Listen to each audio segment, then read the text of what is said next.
காடாம்புலியூர் காவல் நிலையத்துக்கு உட்பட்ட புது பிள்ளையார் குப்பம் என்ற கிராமத்தில் வந்து ஒரு மருத்துவரோட வீட்டில் வந்து 150க்கு மேற்பட்ட சவரன்கள் வந்து கொள்ளையடிக்கப்பட்ட, அதாவது முதல் மாடியில் அவர் வசித்து வந்த முதல் மாடியில் 150 மேற்பட்ட சவரன் மேற்பட்ட நகைகள் கொள்ளையடிக்கப்பட்டு இருந்தது.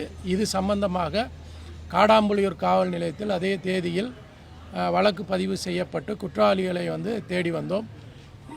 இந்த வழக்கு சம்பந்தமாக துணை கண்காணிப்பாளர் பன்ரோட்டி ராஜா தலைமையில் ஆய்வாளர் நம்ம நந்தகுமார் மற்றும் உதவி ஆய்வாளர்கள் தங்கவேல், வேல்முருகன் அண்டு பாபு தலைமையில் 4 தனிப்படைகள் வந்து அமைக்கப்பட்டு பல்வேறு கோணங்களில் வந்து விசாரணை செய்து வந்தார்கள். அதாவது சிசிடிவி கேமரா, அறிவியல் பூர்வமான விசாரணை மற்றும் கைரேகை நிபுணர்கள் ஆகியோரை வைத்து பல்வேறு கோணங்களில் விசாரணை செய்யப்பட்டது. அந்த விசாரணையில் இப்போ கடந்த நேற்றைக்கு வந்து ஒரு சந்தேகத்துக்கிடமான நாங்கள் ஒரு வாகனம் வந்து அந்த குற்றத்திற்கு உபயோகப்படுத்தியது எங்களுக்கு தெரிய வந்தது. அந்த சந்தேகத்துக்கிடமான வாகனம் வந்து இன்றைக்கு அதிகாலையில் வந்து சாத்திப்பட்டு அருகே அந்த வாகனத்தை பிடித்து அதில் வந்து விசாரணை செய்யும் பொழுது அதில் 5 நபர்கள் இருந்தார்கள். அந்த 5 நபர்களிடம் சோதனையிடும் பொழுது இந்த 750 கிராம் தங்க பார்கள் வந்து அவங்களிடம் இருந்தது. அது வந்து பார்த்தோம்னா 94 சவரன் நகைகள். ஸோ அவங்க யார்னா உங்களுக்கு கொடுத்துருக்கு சுரேஷ், தினேஷ்குமார், ஜெகதீசன், முருகன், அசோக். இவங்கெல்லாம் வந்து வெள்ளூர் மற்றும் தருமபுரி, சேலம் மாவட்டத்தை சார்ந்தவர்கள். இவர்களிடமிருந்து இந்த நகைகள் வந்து பறிமுதல் செய்து இருக்கிறோம். காவல்துறை வந்து என்னதான் வந்து வாகன தணிக்கையிலையும் ரோடு பண்ணியிருந்தாலும் காவல் நிலையத்துடைய எல்லைப்பகுதி இருக்கு, அந்த பகுதியில் வந்து சரியான முறையில் வந்து இல்லாததுனால தான் குற்றங்கள் அதிகமாக நடக்கிறது. இல்லை, இப்போ வந்து நம்ம இரவு ரோந்து பண்ணி பார்த்திங்கன்னா நம்ம மாவட்டத்தில் நான் வரும்போது 80 பீட்டு தான் இருந்தது. இன்றைக்கு 120 பீட்டுகள் வந்து அதிகப்படுத்தி இருக்கிறோம்.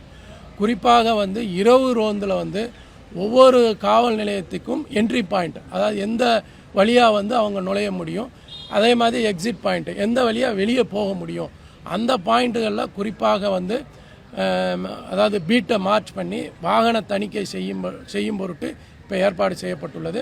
அதுபோல் வந்து அதிகாலை 12லிருந்து 4 மணி வரைக்கும் வாகன சோதனை வந்து கட்டாயம் வந்து முக்கியமான பகுதிகளில் செய்யணும்னு சொல்லியிருக்கோம். அதுபோல் நம்ம மாவட்டத்தில் வந்து 14 ஹைவே பெட்ரோல்ஸ் இருக்குது. ஒவ்வொரு முக்கியமான ரோடுகளுக்கும் வந்து அந்த ஹைவே பெட்ரோல்ஸ் வந்து ரோந்து சென்று கொண்டு தான் இருக்கிறது. இந்த மாதிரி சந்தேக நபர்கள், சந்தேக வாகனங்கள் ஏதாவது இருந்துச்சுன்னா கண்டிப்பாக அவர்கள் சோதனை செய்து அல்லது அவர்களுடைய என்கொயரி செய்து என்ன அப்படின்றத விசாரணை பண்ணி டெய்லி பார்த்திங்கன்னா 30-40 நபர்களை வந்து நாங்கள் ஃபிங்கர் பிரிண்ட் எடுத்து சோதனை செய்து கொண்டு தான் இருக்கிறோம். சில நேரங்களில் தப்பலாம்.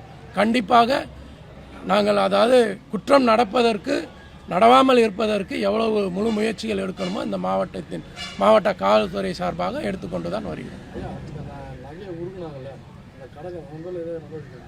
ஆமாம், அதாவது வந்து இந்த கடையை இது உருக்குனது வந்து வேலூர் பக்கம் குடியாத்தம் பகுதியில் உருக்கியிருக்காங்க. இவங்களே தான் உருக்கியிருக்காங்க. இதில் அதுதான் இப்போதைக்கு நம்ம முதல் கட்ட விசாரணையில் 7 பேர். இதுக்கு பின்னணியில் வேறு யாராவது இருக்காங்களா அப்படின்றதையும் விசாரணை பண்ணிட்டு வரோம். இருந்தால் கண்டிப்பாக அவர்கள் மீது நடவடிக்கை இருக்கும். இல்லை, கார் உரிமையாளரையும் பிடிச்சிருக்கோம். சுரேஷ்ன்றவர் தான் இப்போதைக்கு உரிமையாளர். இது திருட்டுக்காரு, அவர் தான் திருடி வச்சிருக்கார். பிளே ஸ்டோர் மற்றும் ஆப் ஸ்டோரில் இருந்து பாலிமர் செயலியை QR கோடு மூலம் பதிவிறக்கம் செய்யுங்கள். செய்திகளை உடனுக்குடன் பெறுங்கள்.